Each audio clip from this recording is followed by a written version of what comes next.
നമ്മുടെ പ്രതിരോധ മന്ത്രി മൊറോക്കോ സന്ദർശിക്കാൻ പോവുകയാണ്. അപ്പോൾ അതിനെന്താ, ഇവരൊക്കെ ഇടക്കിടക്ക് പോകുന്നതല്ലേ എന്നുള്ളതായിരിക്കും എല്ലാവരും വന്ന് ചോദിക്കുന്നത്. പക്ഷെ അങ്ങനെയല്ല.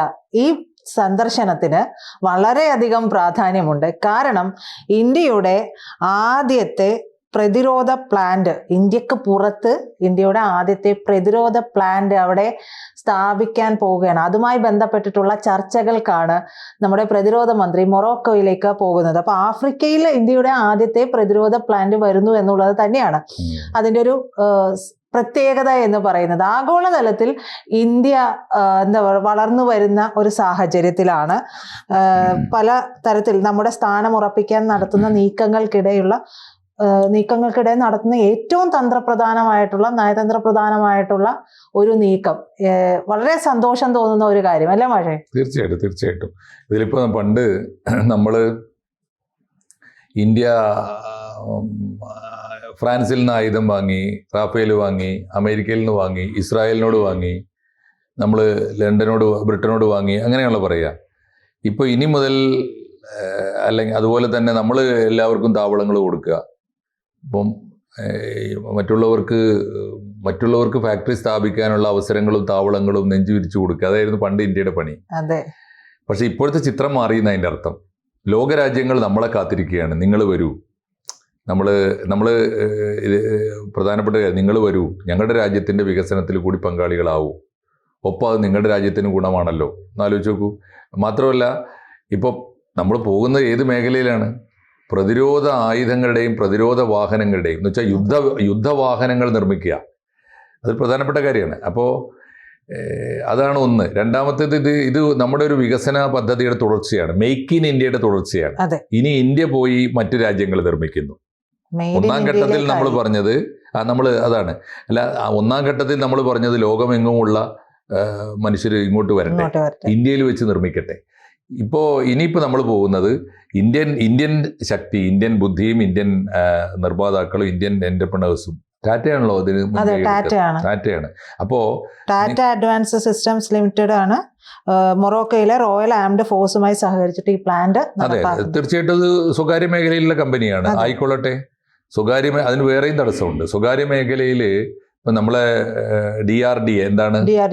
DRDO പോലുള്ള കമ്പനികൾക്ക് ഇവിടെ ഈ ആയുധ നിർമ്മാണ കമ്പനികൾ, സാധാരണ രീതിയിൽ ഈ യുദ്ധ ഉപകരണങ്ങൾ നിർമ്മിക്കാനുള്ള കമ്പനികൾ അല്ലെങ്കിൽ അതിനുള്ള സംരംഭങ്ങൾ ഇന്ത്യയിൽ പൊതുമേഖലയിൽ നിന്ന് വിട്ട് സ്വകാര്യ മേഖലയ്ക്ക് കൊടുക്കുമ്പോൾ ഇന്ത്യയിൽ പ്രശ്നങ്ങൾ ഉണ്ടാവും.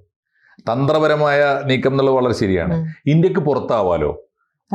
ഇപ്പോൾ ടാറ്റയ്ക്ക് ഇവിടെ ആലോചിച്ച് നോക്കൂ, ടാറ്റയ്ക്ക് എന്തെല്ലാം തരം കമ്പനികളുണ്ട് ഇന്ത്യയിൽ. പക്ഷെ ടാറ്റ ഒരു ആയുധങ്ങൾ നിർമ്മിക്കുന്ന ഒരു കമ്പനി, ഡിഫൻസിൻ്റെ ഒരു കമ്പനി ടാറ്റയ്ക്ക് കൊടുക്കുമ്പോൾ ഉണ്ടാകാവുന്ന ഒച്ചപ്പാടും ബഹളവും ഒക്കെ ഉണ്ടാവുമല്ലോ. അതേ സമയത്ത് അതേ ടാറ്റയ്ക്ക് മൊറോക്കോയിൽ പോയിട്ട് വാഹനങ്ങൾ, ആയുധങ്ങൾ ഉണ്ടാക്കാം, യുദ്ധക്കോപ്പുകൾ ഉണ്ടാക്കാം, യുദ്ധവാഹനങ്ങൾ ഉണ്ടാക്കാം. അത് ഇന്ത്യക്ക് തന്നെ വേണമെങ്കിൽ വാങ്ങാം.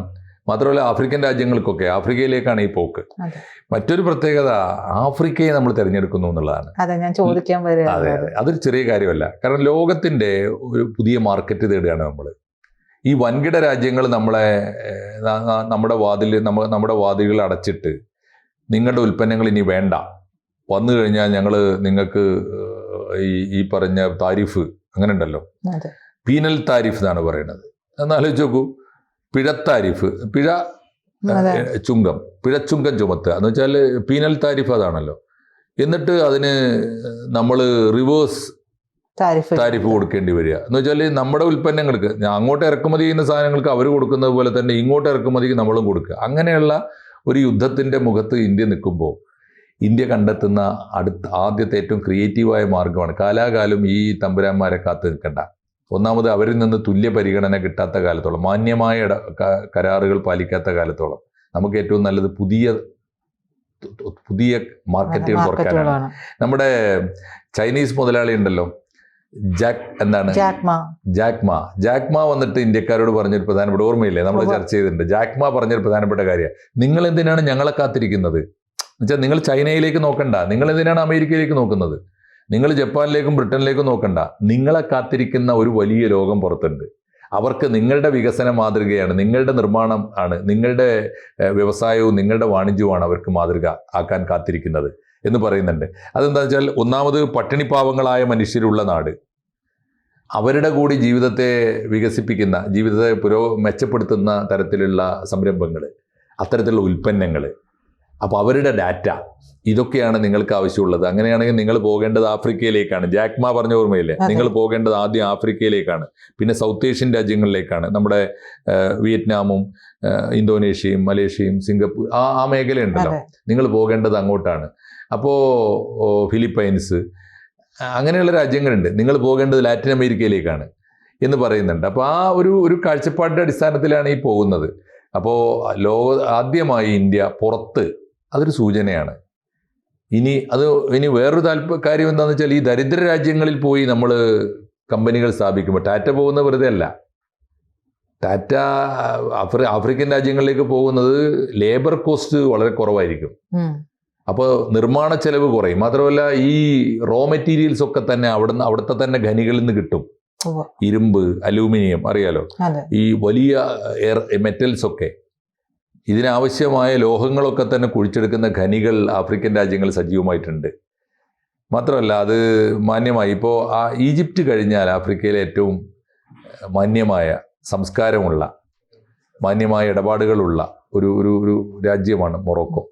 അപ്പോൾ അതുകൊണ്ട് മൊറോക്കോയിലാണ് ഈ ഏർപ്പാട്, മൊറോക്കോയിലാണ് ഈ ടാറ്റയുടെ സംരംഭം തുടങ്ങുന്നത് എന്ന് പറഞ്ഞാൽ, അത് ഇന്ത്യയുടെ കൃത്യമായ നയത്തിൻ്റെ ഒരു ഭാഗമാണ്. അപ്പോൾ ഇപ്പോൾ മാത്രമല്ല, ലോകരാജ്യങ്ങൾക്ക് ഇപ്പോൾ ഈ ഇന്ത്യൻ കമ്പനികൾക്ക് വലിയ മാർക്കറ്റുമാണ് ലോകരാജ്യങ്ങളിൽ. ഞാൻ പുറത്ത് ഗൾഫിൽ, ഇപ്പോൾ സൗദി അറേബ്യയിലൊക്കെ ഞാൻ കണ്ട കാര്യം എന്താണെന്ന് വെച്ചാൽ, അവർ കരാറ് കൊടുക്കുമ്പോൾ, ഏതെങ്കിലും നല്ല നിർമ്മാണ കമ്പനികൾ കരാറ് കൊടുക്കുമ്പോൾ ആദ്യം നോക്കുക L&Tയുടെ കൊട്ടേഷൻ ഉണ്ടോയെന്നാണ്, L&Tയുടെ കോട്ട് ഉണ്ടോ എന്ന് നോക്കും. ടാറ്റയുടെ നല്ല വാഹനങ്ങൾക്ക്, ഇപ്പോൾ ഒരു വലിയ കമ്പനി ട്രക്കുകൾ വാങ്ങുമ്പോൾ, ഈ പാസഞ്ചർ വാഹനങ്ങളല്ല, ട്രക്കുകൾ വാങ്ങുമ്പോൾ, ഈ ചരക്ക് കയറ്റുന്ന വലിയ ഭാരം കൂടിയ ചരക്കുകൾ കയറ്റിക്കൊണ്ടുപോകുന്ന വലിയ ട്രക്കുകൾക്ക് കരാറ് കൊടുക്കുമ്പോൾ ടാറ്റയുടെ കോട്ടുണ്ടോ എന്ന് നോക്കും. എന്ന് പറഞ്ഞാൽ അങ്ങനെ ലോകോത്തരമായ നിലയിലേക്ക് ഇന്ത്യയുടെ ഒരുപാട് കമ്പനികൾ വളർന്നിട്ടുണ്ട്. അതിൻ്റെ സൂചനയാണ് ടാറ്റ പോയി മൊറോക്കോയിൽ ഈ യുദ്ധവാഹനങ്ങൾ നിർമ്മിക്കുന്ന കമ്പനി തുടങ്ങുന്നു. അതിൻ്റെ കരാർ ഒപ്പുവെക്കാൻ നമ്മുടെ പ്രതിരോധ മന്ത്രി തന്നെ പോകുന്നു. ഒരു നല്ല നിർണായകമായ തീരുമാനമാണത് എന്ന് വേണം കരുതാൻ. ഇതിൽ മൊറോക്കോയിലെ കാസബ്ലാങ്കയിലെ ബ്രെച്ച്ഡിൽ സ്ഥാപിക്കുന്ന ഈ പ്ലാന്റിൽ വീൽഡ് ആംഡ് പ്ലാറ്റ്ഫോം എന്ന് പറയുന്ന ഒരു സൈനിക വാഹനം കൂടി കൂട്ടിച്ചേർക്കുന്നുണ്ട്. പ്രതിരോധ ഗവേഷണ സംഘടന, അതായത് DRDOയുടെയും ടാറ്റ അഡ്വാൻസ്ഡ് സിസ്റ്റംസ് സംയുക്തമായിട്ട് വികസിപ്പിച്ചെടുത്തതാണ് ഈ വാഹനം. ഇതിന് എല്ലാ ഭൂപ്രദേശത്തും പ്രവർത്തിക്കാൻ കഴിയുന്ന ഒരു ആംഫിബിയൻസ് ഇൻഫൻട്രി കോമ്പാക്ട് വാഹനമാണ്. ഈ വാഹനം നിലവിൽ ഇന്ത്യൻ സൈന്യം ലഡാക്ക് അതിർത്തിയിൽ വിന്യസിക്കുകയൊക്കെ ചെയ്തിട്ടുണ്ട് എന്നാണ് പറയുന്നത്. മാത്രമല്ല, ഇത് നമ്മുടെ ആത്മനിർഭർ ഭാരത് സംരംഭത്തിന്റെ ഭാഗമായി കൂടി വരുന്നതാണ്. വളരെ അഭിമാനം തോന്നുന്ന ഒരു കാര്യം. തീർച്ചയായിട്ടും. ആംഫിബിയൻ വാഹനം എന്താണെന്നറിയോ? മൂന്ന് പരിസരത്ത് ഓടിക്കാൻ പറ്റും. അത്യാവശ്യ ഘട്ടത്തിൽ അത് റോട്ടിലൂടെ, മീൻസ് ഭൂമിയിലൂടെ ഓടും. വേണ്ടി വന്നാൽ അതൊരു ചെറിയ മാറ്റത്തിലൂടെ വെള്ളത്തിലോടും. അത്യാവശ്യം വേണ്ടി വന്നാൽ പറക്കുകയും ചെയ്യും. അപൂർവമായ, അത് അപാരമായ സാധ്യതയാണ്. തീർച്ചയായിട്ടും അത് ചെറിയ സംരംഭമല്ല. നമ്മൾക്ക് അതിന് വലിയ പ്രതീക്ഷയോട് കൂടി കാണാം. തീർച്ചയായിട്ടും ഈ ഒരു സംരംഭം എനിക്ക് തോന്നുന്നു ഇത് ആദ്യത്തേതാണ്. ഇത് ഒരിക്കലും അവസാനത്തേതാവാൻ യാതൊരു സാധ്യതയുമില്ല. മറ്റ് ലോകരാജ്യങ്ങളിലേക്ക്, പ്രത്യേകിച്ച് ആഫ്രിക്കൻ രാജ്യങ്ങളിലേക്ക്, ലാറ്റിൻ അമേരിക്കൻ രാജ്യങ്ങളിലേക്ക്, സൗത്ത് ഏഷ്യൻ രാജ്യങ്ങളിലേക്ക് ഇന്ത്യ വലിയ സംരംഭങ്ങളുമായി ഇനിയും കടന്നു ചെല്ലും എന്ന് തീർച്ചയാണ്. അത് ആ സംരംഭത്തിന് തൽക്കാലം ഈ ഒരു തീരുമാനമുണ്ടല്ലോ, അതിനെല്ലാ അഭിവാദ്യങ്ങളും അർപ്പിക്കണം നമ്മൾ. കൂടുതൽ വാർത്തകളും വിശേഷങ്ങളും നിങ്ങളിലേക്ക് എത്താൻ ABC മലയാളം സബ്സ്ക്രൈബ് ചെയ്യുക, ബെൽ ബട്ടണും അമർത്തുക.